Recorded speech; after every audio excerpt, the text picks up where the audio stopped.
Hi everyone. So this is my 36th birthday. So 36 na ako, no. Sabi nila life begins at 40. 4 years from now, mag-start na talaga yung life ko. And ayun, graduate ako nung 2012. So far parang 12 years na after graduation.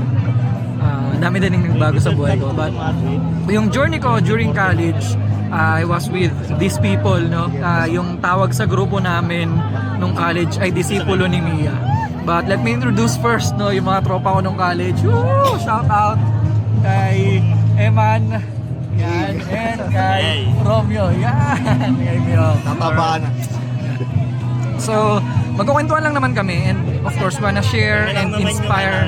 Mga gwapo sa RT yung nag-start ko 2008. Mga gwapo daw sa RTU. 2008 kami nag-start sa RTU. But, ayun nga. So, 2008 tapos 2024. So, 16 years na kami magkakaibigan. Kung kino-consider nila ako kaibigan.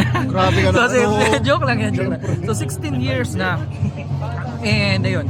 So, 16 years na yun, first question na lang sa inyong dalawa. Ano yung most memorable experience na na-experience nyo na magkakasama tayo? Sino gusto mo nang sumagot? Si Memorable yung kay Mia. kay Mia.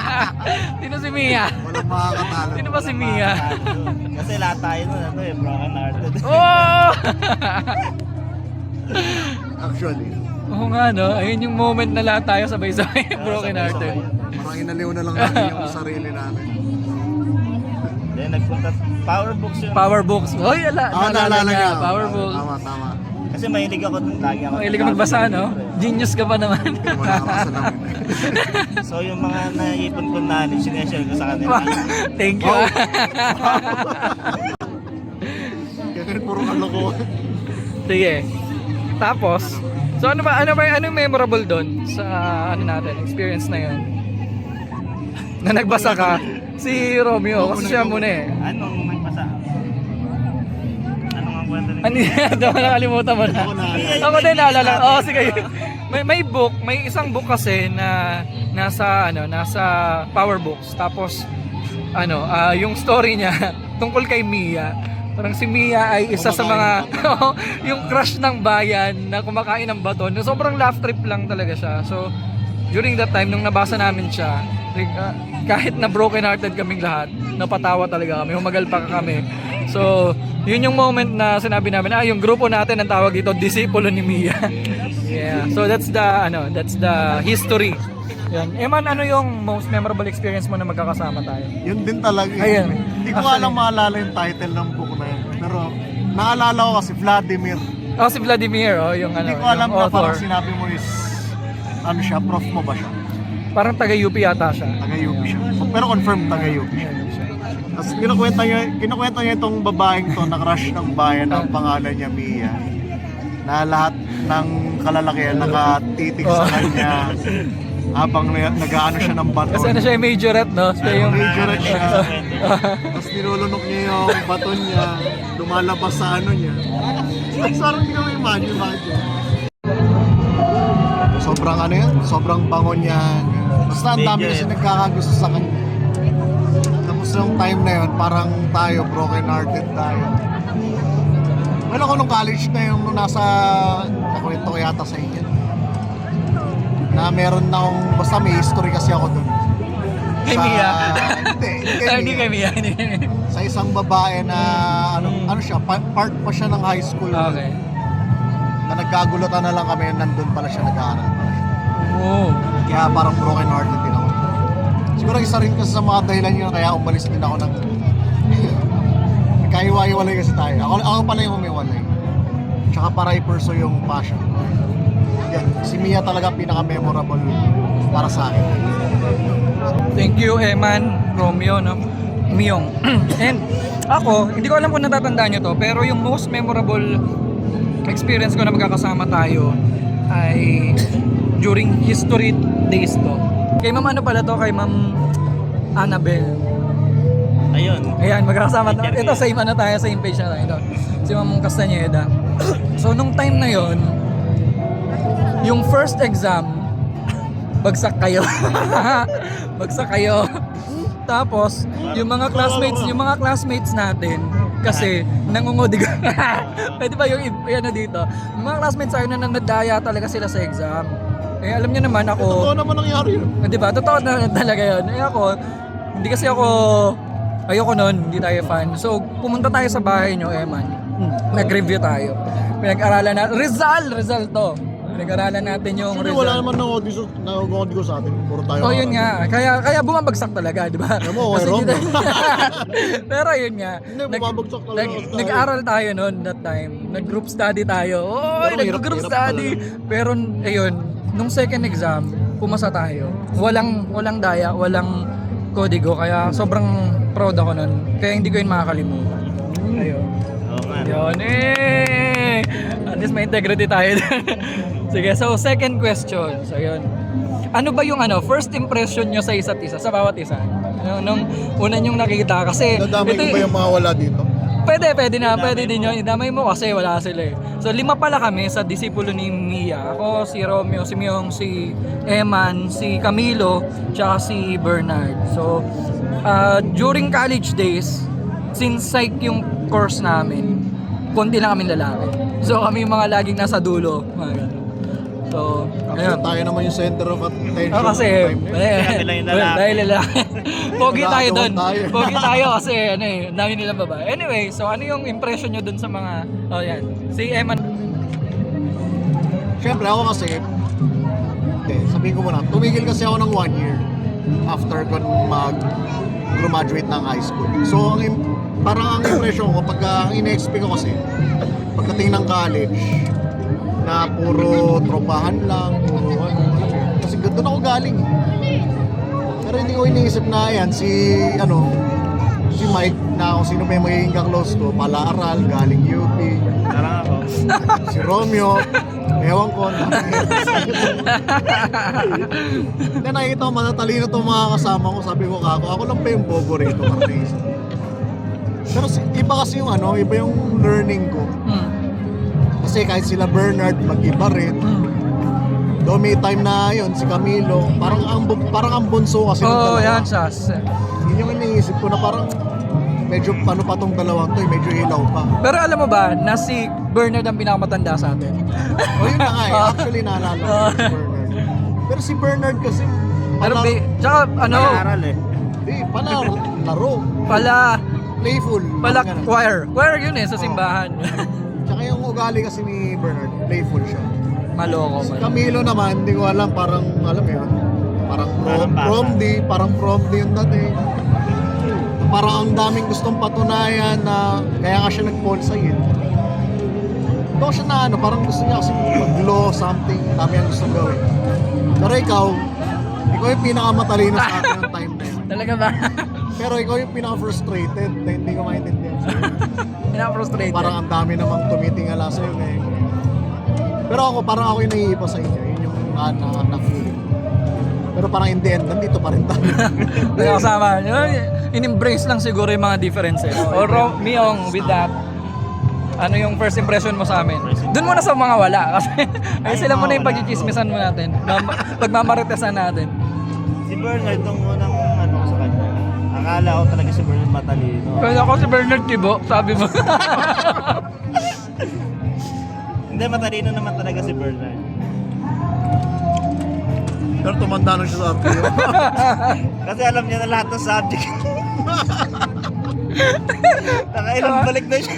Kawawa talaga pag wala. Yun, nilaglag ka na nila. Peace, Bernard. Hindi ako We nagsabi love yan. you.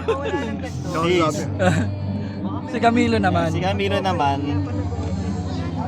si Camilo kasi parang isip bata pa siya nung time na yun. Siya naman talaga yung pinakabata sa akin.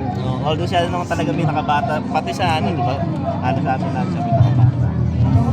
Si Eman, ewan ko kung ba't ko nakasama. Nung nakasama ko ito, parang walang patutungo ang buhay ko. Love trip! Hindi kami pumapasok feeling dito. is mutual. Oo. Oo. Hindi kami pumapasok dito, tumatambay lang kami sa kanila kasi ayun yung gawain ko yung ng high The school. feeling is ako. mutual. Pareho kasi tayong, So- ikaw rin, tumigil ka rin yung di ba? Tumigil kasi ako ng 2 years. So Parang nakita graduate mo. nakita ko yung future ko kay Eman, kaya nag-aaral talaga. Bad example. Kaya nagsumikap ako. si Michael, mukhang babaero talaga. Uy, ano Ay, hindi na, naman, ano. graduate na tayo dahil. Graduate na tayo. Kasi si Michael kasi talagang nakita ko yung pagsusumikap niya. UP eh. Oo, kasi may gusto siyang patunayan sa tatay niya. Ayun, naalala mo pala yun. Diba? Straight. Na to namin sa kwento namin. Anyway, so ako naman, first impression ko, actually kay Bernard, kala talaga namin, hindi, sino bang nagsabi nun na parang tibudo si Bernard? Baka si Camilo yan. Tawa ako ng tawa nung sinabi na parang tibudo. Hindi naman, si Bernard mukha siyang baby talaga, baby face kasi, di ba, ano, ang puti, Cute. makinis, o cute, so, siya yung ano, mukhang mabait sa amin lahat. Pero siya pala yung kuya namin. At actually siya talaga yung ano ko, kadikit ko nung first year. Kami talaga ni Bernard yung best of friends kasi parehas kami nagka-choir. Member kami ng choir noon. Silang dalawa talaga, si Romeo at si... Kami ang dikit. kayong dalawa talaga yung dikit. Si Camilo, ayun Oo, yung mamaya na yun. baby nga siya kasi naalala ko lang sa kanya every time na mag-i-introduce kami kasi 'di ba pagka first year or every first day ng class nag-i-introduce. So, lagi niya sinasabi na gusto niya talaga na magpulis. So yun, bata pa talaga. Si Eman, weird talaga. Nung una ko siya nakita, naka-shades, ganyan. Tapos, Yung shades. oo, parang mysterious talaga yung ano niya, yung una kong, parang misteryoso naman ito. Parang Tsaka- Ibarra, parang. Oo, yun, Ibarra. Parang Simon. Parang Simon yun. Simon ay bumalik na. Tapos si Romeo, ano kasi siya oldies talaga yung ano niya, fashion niya. Pang Beatles yung datingan. Beatles po yan. Ano Yan ang tawag wala dun sa sa lagot. pantalon? Yung pantalon niyang nakabaston, ganyan. So, mga tahimik lang silang sa dulo. Ako kasi parang, ako yung very friendly, parang kahit saan mo ko ilagay, nagiging friends ko lahat ng mga tao. Ayun. So, yan, yung mga impressions namin. So, yung next question natin, did you expect na magiging friends tayong lima? Na-expect nyo ba yun? Rom? Nakita ko lang yung kay Eman kasi nakita ko yung ano nga. Kasi pareho tayo. Kasi pareho kayo. Pareho kami. Pareho kami walang ano eh. Walang Parang pagkato. pareho kami wala patutungo. Hindi ko in-expect na ano eh. Kay Michael naman, hindi ko naman in-expect na magiging tropa ko to kasi matalino. Lagi nang kopya sa akin. Talaga ba? Hindi Sinasabi ko pa naman sa mga estudyante ko, hindi ako nangungopia. Tapos Munti ko na ibugay yung noodles. sinisira mo yung ano ko, image ko. hindi nangongopya si Michael. Pagka hindi natin yung teacher. Oh yeah. Hindi, ano si Michael kasi magaling to mag-memorize. Kahit sa jeep eh. Mag-memorize yan. Naalala ko yun, natutulog ako sa jeep, ang ingay, nagkakabisado. Tapos, mahilig ako magbasa ng libro. Naalala mo yung, yung human development. Isang buwan, nasa bag ko yun. Nasa bag lang, binasa mo ba yun? Binabasa. Yung bag yung nagbasa. Ayan. So hindi mo in-expect na maging magkaibigan tayo. Hindi. So, yaman. Ako? Kalate ho. Hindi kasi si Romeo lang naging kadikit ko talaga rin. Inisip ko, baka si Romeo lang yung makaka-vibes ko dito kasi si Bernard parang naisip ko minsan may sarili ring mundo. Ikaw masyado kang matalino. Namin, hindi, sino bang nagsabi nun na parang tibudo si Bernard? Baka si Camilo yan. Tawa ako ng tawa nung sinabi na parang tibudo. Hindi naman, si Bernard mukha siyang baby talaga, baby face kasi, di ba, ano, ang puti, Cute. makinis, o cute, so, siya yung ano, mukhang mabait sa amin lahat. Pero siya pala yung kuya namin. At actually siya talaga yung ano ko, kadikit ko nung first year. Kami talaga ni Bernard yung best of friends kasi parehas kami nagka-choir. Member kami ng choir noon. Silang dalawa talaga, si Romeo at si... Kami ang dikit. kayong dalawa talaga yung dikit. Si Camilo, ayun Oo, yung mamaya na yun. baby nga siya kasi naalala ko lang sa kanya every time na mag-i-introduce kami kasi 'di ba pagka first year or every first day ng class nag-i-introduce. So, lagi niya sinasabi na gusto niya talaga na magpulis. So yun, bata pa talaga. Si Eman, weird talaga. Nung una ko siya nakita, naka-shades, ganyan. Tapos, Usage. oo, parang mysterious talaga yung ano niya, yung una kong parang misteryoso naman ito. Parang Ibarra, parang. Oo, yun, mala Ibarra. Parang Simon, parang Simon dito eh. Simon ay bumalik na. Tapos si Romeo, ano kasi siya oldies talaga yung ano niya, fashion niya. Pang Beatles yung datingan. Beatles po yan. Ano Yan, tawag ano dun sa talaga. pantalon? Yung pantalon niyang nakabaston, ganyan. So, mga tahimik lang silang sa dulo. Ako kasi parang, ako yung very friendly, parang kahit saan mo ko ilagay, nagiging friends ko lahat ng mga tao. Ayun. So, yan, yung mga impressions namin. So, yung next question natin, did you expect na magiging friends tayo? Tayong 5? Na-expect nyo ba yun? Rom? Nakita ko lang yung kay Eman eh, kasi nakita ko yung ano nga. Kasi pareho tayo. Kasi pareho kayo. Pareho kami. Pareho kami walang ano eh. Walang Parang pagkakot. pareho kami wala patutunguhan. Hindi ko in-expect na ano eh. Kay Michael naman, hindi ko naman in-expect na magiging tropa ko to kasi matalino. Lagi nang kopya sa akin. Talaga ba? Hindi Sinasabi ko pa naman sa mga estudyante ko, hindi ako nangongopya. Tapos Munti ko na ibugay yung noodles. sinisira mo yung ano ko, image ko. Hindi nangongopya si Michael. Pagka hindi natin yung teacher. Oh yeah. Hindi, ano si Michael kasi magaling to mag-memorize. Kahit sa jeep eh. Mag-memorize yan. Naalala ko yun, natutulog ako sa jeep, ang ingay, nagkakabisado. Tapos, mahilig ako magbasa ng libro. Naalala mo yung, ano, yung human development. Reset. Isang buwan, nasa bag ko yun. Nasa bag lang, binasa mo ba yun? Binabasa. Yung bag yung nagbasa. Ayan. So hindi mo in-expect na maging magkaibigan tayo. So, Ako? Kalahati oh. Hindi kasi si Romeo lang yung nagiging kadikit ko talaga rin. Inisip ko, baka si Romeo lang yung makaka-vibes ko dito kasi si Bernard parang naiisip ko minsan may sarili rin mundo. Ikaw masyado kang matalino para sa Matalino. parang ano outcast ka eh. Actually, Ikaw pala outcast. Ako pala yung outcast natin nga. Tapos si Camilo parang nawiweirdohan din ako kasi siya naman yung parang ano, alam mo yun, baby kasi. Parang kailangan pang turuan kung ano yung mga gagawin. Hindi ko in-expect. Medyo in-expect ko na hindi. Pero hindi ko alam na tatagal ng gano'n. Yeah. 16 years, imagine. Nung time nga na umalis na ako, di ba third year kayo? Doon ko nga nainisip na baka baka mawala na. Until nagkita tayo nung sa Ilocos na parang bakit gano'n? Parang pinag-ano pa rin tayo, pinagdudulo. Nagkukross pa rin yung landas, no? Sabi ko, baka talagang magkakaibigan tayo. Hanggang hukay. Actually, hindi ko din talaga in-expect. Kasi nga, nung college, wala naman din talaga akong gustong mangyari, kundi makatapos. Kasi ang tanda ako na nun. Parang... Ano pa si Bernard? Oo nga, mas matanda siya na isang taon sa akin. Pero, ayun, kasi, syempre, gusto mong i-associate yung sarili mo dun sa tao na nag-aaral din ng mabuti. Eh silang dalawa, sila yung mga Hindi, paisip. sila yung mga paisisi. Tapos nung kasama ko kasi sila, yung mga teachers, sila talaga yung tinatawag. Ako kasi hindi na ako tinatawag eh. Kasi pag tinawag nila na ako ng teacher, makakasagot naman ako.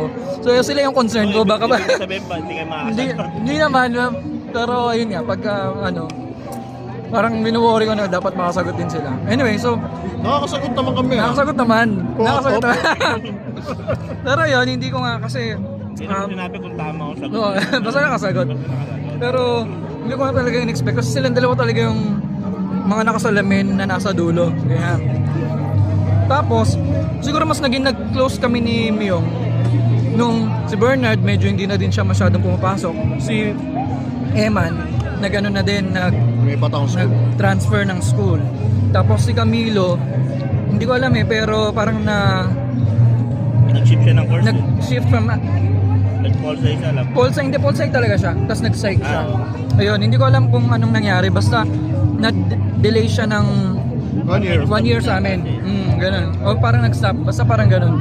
So kaming dalawa talaga, wala kaming choice kundi pagtiisan yung isa't isa.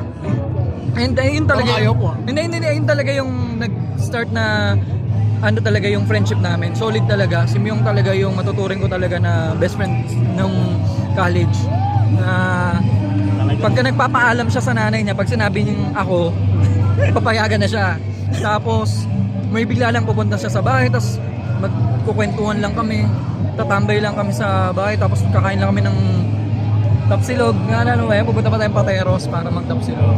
Yan. So talagang yung friendship namin, mas nag-share kami ng personal lives. Hindi na lang talaga yung Pati sa choir. casual. Kami. Nag-choir din kami. So talagang Choir kayo? Nag-choir kami.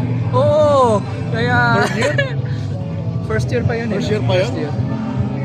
So ayun yung hindi namin na-expect pero nakakatuwa, no? And sobrang thankful kami na yun, okay yung naging friendship namin.